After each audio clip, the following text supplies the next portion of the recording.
Iran ইসরায়েলের যুদ্ধ কি করে যুক্তরাষ্ট্রের হয়ে উঠল এবং কিভাবে মার্কিন প্রেসিডেন্ট এই যুদ্ধের মূল চরিত্রে এসে বসলেন তা নিয়ে আন্তর্জাতিক মহলে আলোচনা পর্যালোচনা শেষ নেই। তবে এই যুদ্ধে মার্কিন জোটের জয় পরাজয় নিয়ে আলোচনার মধ্যেই এবার সামনে এসেছে ইসরায়েলের প্রধানমন্ত্রী বেনিয়ামিন নেতানিয়াহুর বড় ধরনের কৌশলগত পরাজয়ের বিষয়। ব্রিটিশ গণমাধ্যম দ্য গার্ডিয়ানের মতে নিজেদের দীর্ঘদিনের পরিকল্পনা অনুযায়ী এই যুদ্ধে জড়ালেও যুদ্ধবিরতির চূড়ান্ত সিদ্ধান্তে ইসরায়েলকে পুরোপুরি পাশ কাটিয়ে গেছে যুক্তরাষ্ট্র। একই সঙ্গে ৪০ দিনের এই যুদ্ধ ইসরায়েলের ইতিহাসে অন্যতম ব্যয়বহুল সংঘাতে পরিণত হয়েছে বলে জানিয়েছে স্থানীয় গণমাধ্যম। JBS holdings limited.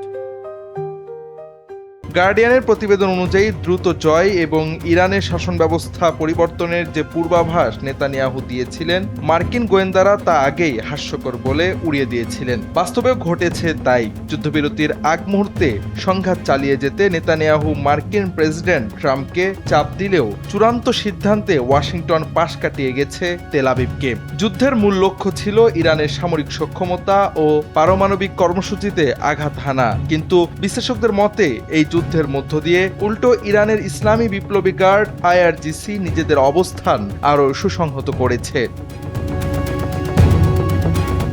এদিকে যুদ্ধবিরতি চুক্তিতে ইসরায়েলের কোনো ভূমিকা না থাকায় দেশের অভ্যন্তরে তীব্র সমালোচনার মুখে পড়েছেন নেতানিয়াহু। বিরোধী দলীয় নেতা ইয়ার লাপিদ ক্ষোভ প্রকাশ করে বলেছেন, পাকিস্তানের মধ্যস্থতায় যুক্তরাষ্ট্র ও ইরানের মধ্যে যে চুক্তি হয়েছে তাতে ইসরায়েলের কোনো প্রভাবই ছিল না। পর্দার আড়ালে আলোচনা বা নেতাদের সঙ্গে পরামর্শের যেসব দাবি করা হচ্ছে তা সম্পূর্ণ ভিত্তিহীন ও মিথ্যা। একইভাবে বামপন্থী নেতা ইয়ার গোলান এই সংঘাতকে ইসরায়েলের ইতিহাসে অন্যতম কৌশলগত ব্যর্থতা হিসেবে আখ্যা দিয়েছেন।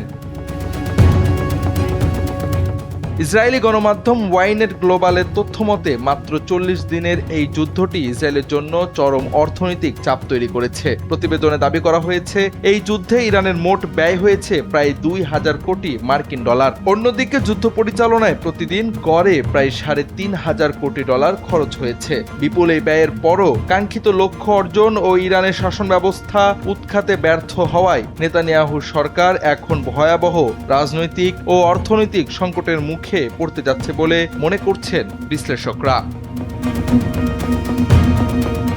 জাওয়াদ আহমদ, এনপিবি।